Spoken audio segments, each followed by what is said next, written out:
Tay, NCAP.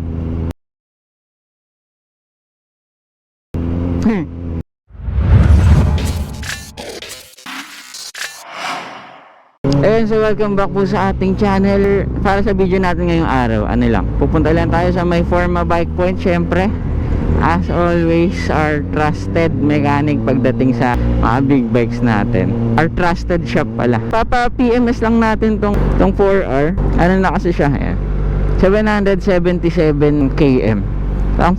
Ang first PMS kasi dapat, ang sabi as per Kawasaki, 500 km or 1 month. Kaso nga, yung first month na to, parang almost 2 to 3 weeks dun hindi mo siya magagamit dahil sa wala tayong papel. Sa first month hindi mo talaga, or ako personally, hindi ko talaga nabuo yung 500 km na sinasabi nila for the first month. So ngayon, ilang buwan na rin sa atin tong bike. Ayan, tara, pa-PMS na natin siya.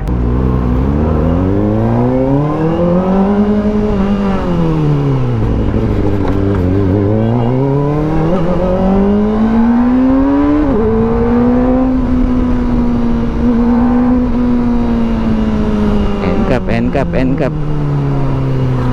Kalma.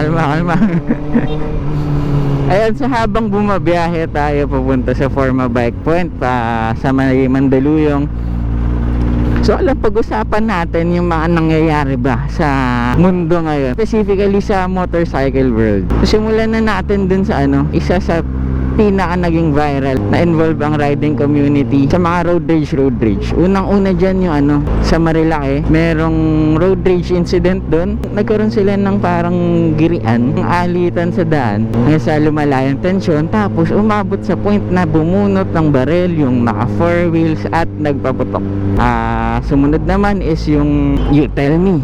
Ilang araw, ilang linggo naging laman to ng mga feed ng social media. Involve ang isang motorcycle vlogger. Meron namang 4 wheels na involved. Syempre dahil nga rough road yun, medyo kakailanganin mo talagang mag-swerve ng konti-konti kasi maraming lubak dun eh. And then si vlogger naman, parang nabana siya kasi siya yung nasa likod, tas yung kotse sa harap niya pa-swerve na parang hindi siya napapansin, ganun. Ayun, medyo may halong init ng ulo, so pinaki niya.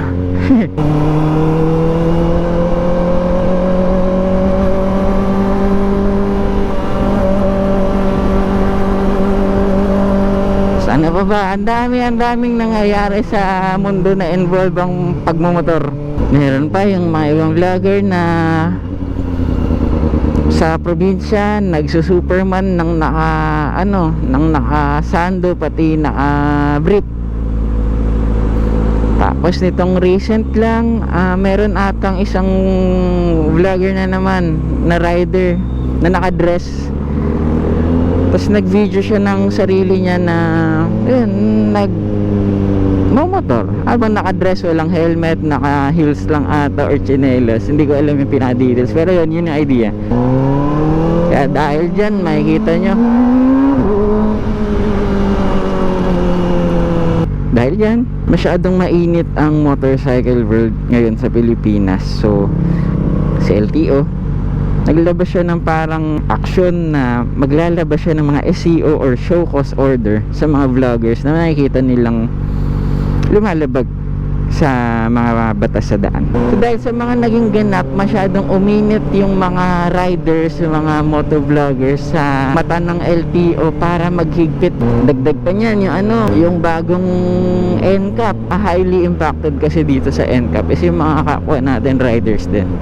Actually ako, napaparanoid din ako minsan kapag bumabiyahe ako kasi baka na NCAP na ako. Tulad kanina, maabutan ka ng orange sa gitna ng stoplight, NCAP. Ayun, so yun lang, talagang ang daming nangyayari sa mundo na involve ang riding community, involve ang mga motovloggers, mga riders, yan.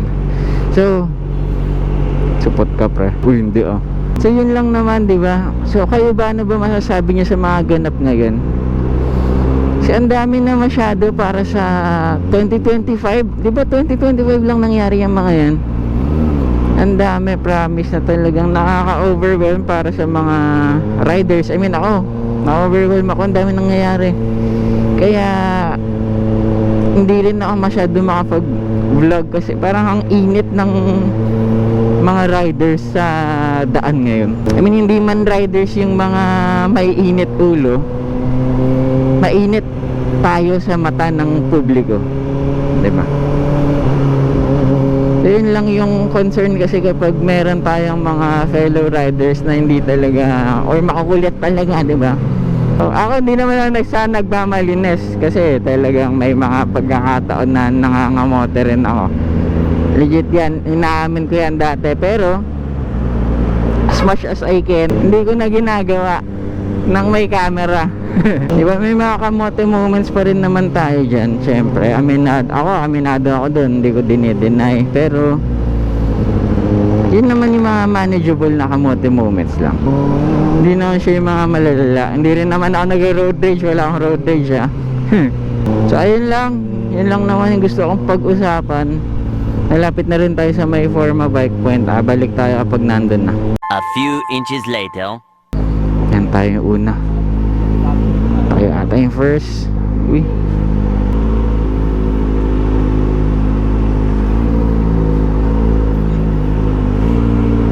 Ayan, so ito po yung Forma Bike Point. Sarado pa sila. Ang open nila is 10 AM onwards.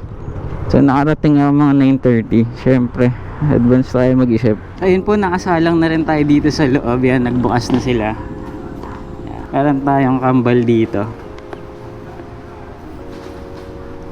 Yay, machi. Actually, ano to? 25R na naka 4R decals. So kamukhang kamukha. Kuha nila yung decals ng 4R. Tapos may bagong dating Triumph.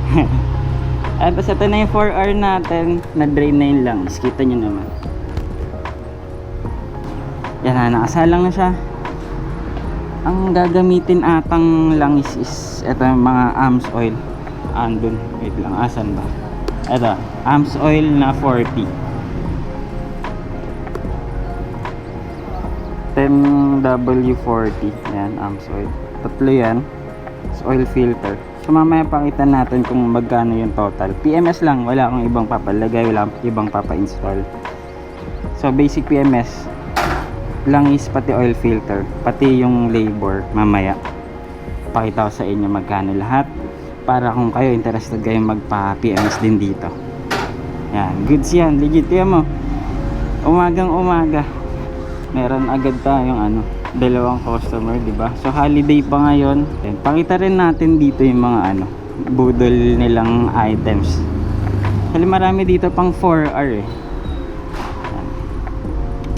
Swing arm cover, to? Delta box. Parang yung pinaka-frame. Chain guard, puro carbon. Legit carbon ata. Tapos may mga rin sila. Exhaust, yan. Headers. Ayun, ang dami. Mga Kawasaki genuine parts. Tank grips. Ayan, may mga performance items din sila. Yan. Kung ano man yung kailanganin nyo sa bike nyo, tanong nyo lang sila sa page. Sobrang responsive naman nila. Pati air scoop meron, carbon. Try natin sa 4R. Parang ganito dapat yan. Tama ba? Ganyan.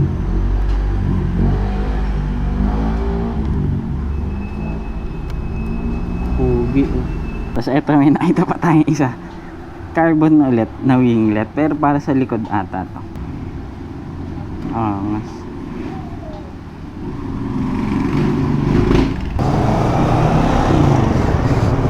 ayun, so tapos na po yung PMS ng 4R natin. Syempre, lagyan natin sticker. Tatak Forma Bike Point. So inabot ng change oil natin, all in all, yung langis, labor, oil filter, 4K sarado.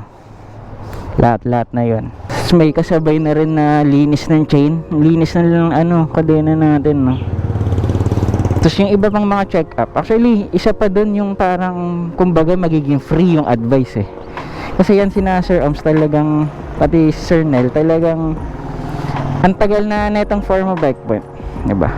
Tapos even sila parang coming from the racing world. Kasi yan kamakarera talaga yan, sina Sir Oms. Yan, makita nyo yung picture nila.